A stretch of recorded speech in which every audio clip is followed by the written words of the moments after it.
Hello everyone. तो most repeated concept series का जो है हमारा एक और नया पार्ट आ चुका है और इस बार जो है हम फिजिक्स का वेव ऑप्टिक्स का जो है कॉन्सेप्ट देखने वाले हैं जो कि आपकी जेई मेंस के पिछले कई सालों में कई शिफ्ट्स में जो है रिपीट हो चुका है। एंड ये चीज हम एक्सपेक्ट कर सकते हैं कि आपके जो सेकंड अटेम्प्ट है यानी कि जो जुलाई अटेम्प्ट है उसमें भी इस टाइप का क्वेश्चन आपसे पूछा जा सकता है। तो इससे पहले भी जो है इस सीरीज के अंदर हम काफी इस टाइप के जो है वीडियोस ला चुके हैं जहां से आपके फर्स्ट अटेम्प्ट में भी कई क्वेश्चंस आए थे। तो इस सीरीज को आप बिल्कुल भी मिस मत करिएगा। सभी वीडियोस की लिस्ट जो है वो आपको डिस्क्रिप्शन में मिल जाएगी, तो तुरंत ही जाके उसे चेक कर लीजिए। अगर हम इस टॉपिक की बात करें तो वो है हमारा यंग्स डबल स्लिट एक्सपेरिमेंट, जो कि एक बहुत ही इंपॉर्टेंट टॉपिक हो जाता है आपके वेव ऑप्टिक्स का और कई बार ये जो है रिपीटेड कॉन्सेप्ट है। तो सिंपली इस एक्सपेरिमेंट में जो है हमें इंटरफेरेंस ऑफ लाइट देखने को मिलता है। यहाँ पे आप देख सकते हैं कि लेफ्ट हैंड साइड जो यहाँ पे आपके दो कोरेंट सोर्सेस रहते हैं, ठीक है। तो यहाँ से जब आपकी ये जो लाइट रेस है हमें इंटरफेरेंस जो देखने को मिलता है उसकी वजह से राइट हैंड साइड पे यहाँ पे आपका जो है एक स्क्रीन लगा दी जाती है। तो वहां पे हमें कई टाइप के जो है पैटर्न देखने को मिलते हैं, ब्राइट फ्रिंजेस रहते हैं, आपके लाइट फ्रिंजेस रहते हैं। तो इस टाइप से आपको जो है देखने को मिलते हैं। अब यहाँ पे कुछ फॉर्मूलेस है जो कि आपके काफी ज्यादा इंपॉर्टेंट हो जाते हैं। तो एक हो जाता है आपका nth ऑर्डर मैक्सिमा, जो कि हम ब्राइट फ्रिंज जहां पे आपकी पोजीशन देखने को मिल रही है उसके लिए यूज होता है। तो यहाँ पे हमारा yn हो जाता है, यानी कि हम कोऑर्डिनेट्स के टर्म में बात कर रहे हैं कि y1 कहां पे बनेगा, y2 कहां पे बनेगा। तो ये डिस्टेंस हो जाता है n lambda d by d, ठीक है। ये सेंटर से डिस्टेंस होता है। तो n इजिकल टू 0 1 2 इस तरीके से हम एक एक करते हुए डालते जाएंगे तो हमें first bright fringe, second bright fringe वो जो है मिलता जाएगा। n इजिकल टू 0 डालेंगे तो यानी कि सेंटर की बात हो रही है, तो सेंटर फ्रिंज जो कि आपका एकदम सेंटर पे ही बनेगा। nth ऑर्डर मिनिमा की अगर हम बात करें तो वो जो है आपका डार्क फ्रिंज हो जाता है। तो यहाँ पे जो है उसकी पोजीशन की अगर हम बात करें तो yn is equal to 2n-1 into lambda by 2 D by d, ये चीज जो है ये आपका फॉर्मूला हो जाता है। और यहाँ पे n इजिकल टू 1 2 3 जो है आप ये सारे नंबर्स डाल सकते हैं। अब ये जो कैपिटल डी है, स्मॉल डी है, ये क्या है आपका, ठीक है। तो यहाँ पे अगर आप फिगर को ध्यान से देखें तो ये जो कैपिटल डी है ना, ये आपके जहां पे सोर्सेस प्लेस्ड है और जो स्क्रीन प्लेस्ड है उसके बीच का डिस्टेंस है। तो कैपिटल डी हमारा ये हो गया। और स्मॉल डी क्या हो गया, जो दोनों हमारे कोहेरेंट सोर्सेस है उनके बीच का डिस्टेंस, वो हमारा स्मॉल डी हो जाता है। बाकी लैम्डा तो आप जानते हैं वेवलेंथ हो गई हमारी, ठीक है।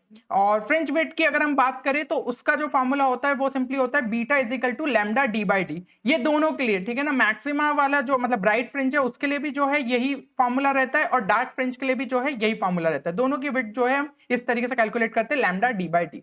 अब हम देखते हैं कि जेई मेंस में आपसे किस टाइप के जो है क्वेश्चंस पूछे गए। तो सबसे पहला क्वेश्चन अगर हम देखें तो ये आया है 16 मार्च 2021 शिफ्ट 1 के अंदर।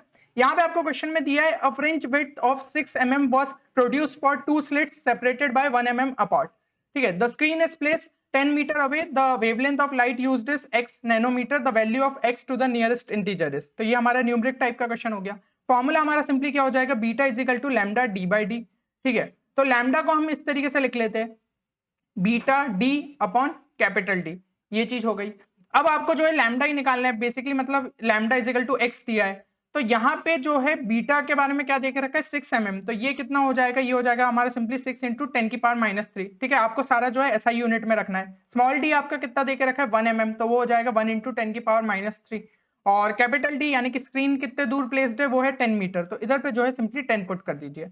तो फाइनली आपकी वैल्यू आ गई 6 इंटू 10 की पावर -7 मीटर, जो कि हम लिख सकते हैं 600 नैनोमीटर।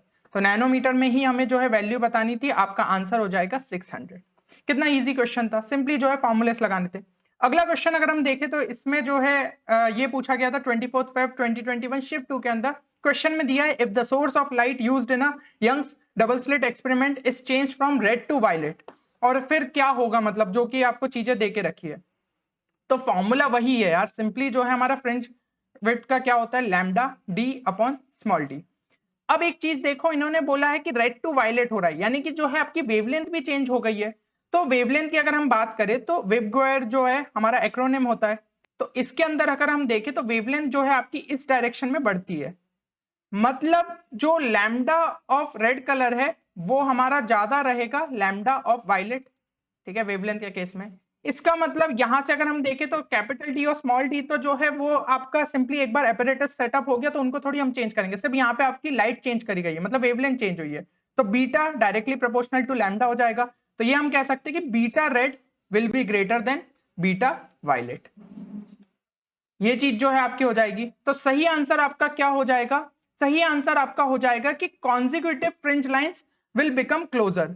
ठीक है, तो हम जब रेड से जो है वायलेट चेंज करेंगे तो यहाँ पे आपका बीटा जो है वो कम हो जाएगा, इसका मतलब जो फ्रिंज लाइन है वो और क्लोज आ जाएगी। तो सिंपली आपका जो ऑप्शन 2 है वो सही आंसर है। अगला क्वेश्चन अगर हम देखें तो ये पूछा गया था 29 जून 2022 शिफ्ट 1 के अंदर। यहाँ पे जो है क्वेश्चन में देके रखा है कि using Young's double slit experiment a monochromatic light of wavelength 5000 angstrom produces fringes of fringe width 0.5 mm। फिर अनादर मोनोक्रोमेटिक लाइन जो है देके रखी उसकी वेवलेंथ बताइए और सेपरेशन जो है उसको डबल कर दिया गया है। तो चेंजेस हुए, आपकी वेवलेंथ भी चेंज हुई है, साथ ही साथ जो है आपका सेपरेशन बिटवीन द स्लिट्स वो भी चेंज हुआ है, यानी कि स्मॉल डी भी जो है वो चेंज हुआ है। तो न्यू फ्रिंज विड्थ बतानी हमें। फॉर्मूला फ्रिंज विड्थ का हमारा वही रहेगा, बीटा इज इक्वल टू आपका simply lambda D by D. तो पहला केस आपका जो है 5000 एंगस्ट्रॉम की जो है वेवलेंथ देके रखी है, तो उस केस में हम क्या लिख सकते हैं, बीटा आपका उस केस में है फ्रिंज विड्थ 0.5 mm, तो इस वैल्यू को हम लिख सकते हैं 5 इंटू 10 की पावर -4 मीटर। लैम्डा आपका कितना देख रखा है 5000, तो 5000 इंटू 10 की पावर -10। ठीक है, इसको भी मीटर में जो है कन्वर्ट कर लिया और डी बाई डी को वैसा का वैसा लिख दिया। अब यहाँ पे आपका 6000 जो है देके रखा है, तो ये कितना हो जाएगा 6000 इंटू 10 की पावर -10, यहाँ पे हो गया डी बाई डी। और इस केस में ये भी बोला है कि separation between the slits is double, तो ये हो गया 2d। और ये जो वैल्यू है ये तो हमें निकालनी ही है, तो इसको जो है हम सिंपली बीटा रहने देते हैं। अब इन दोनों का जो है आप सिंपली रेशियो ले लीजिए, तो बीटा डिवाइडेड बाय 5 इंटू 10 की पावर -4, ये क्या हो जाएगा 6/5, और यहाँ पे d by 2d divided by d by D, तो ये क्या हो गया इंटू 1/2। 5 जो है वो हमारा कैंसिल हो गया, 2 1 जा 3 जा। ठीक है, तो यहाँ पे जो है बीटा की वैल्यू हमारी कितनी आ गई, ये आ गई 3 इंटू 10 की पावर -4। अब इसे जो है हमें mm में बताना है, तो ये हमारा कितना हो जाएगा सिंपली 0.3 mm, यानी कि जो है ऑप्शन डी आपका सही आंसर रहेगा। तो आपने सिंपली देखा सब क्वेश्चंस में हमें लगभग जो है फ्रिंज वेट का ही फॉर्मूला यूज करना था, बट कभी कभी जो है वो आपका ब्राइट फ्रिंज और डार्क फ्रिंज का जो फॉर्मूला रहता है वो भी कभी कभी यूज हो जाता है पोजीशन वाला, तो उसको भी जो है याद रखिएगा।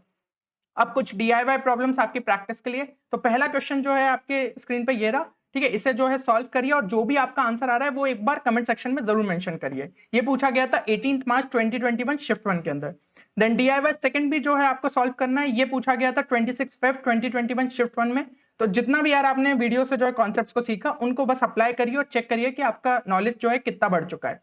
तो इसी तरीके के और भी वीडियोस जो है रिपीटेड कॉन्सेप्ट सीरीज में ऑलरेडी अपलोडेड है, तो उन्हें जरूर से करके जाइएगा क्योंकि वो सेकंड अटेम्प्ट के लिए बहुत ज्यादा इंपॉर्टेंट है।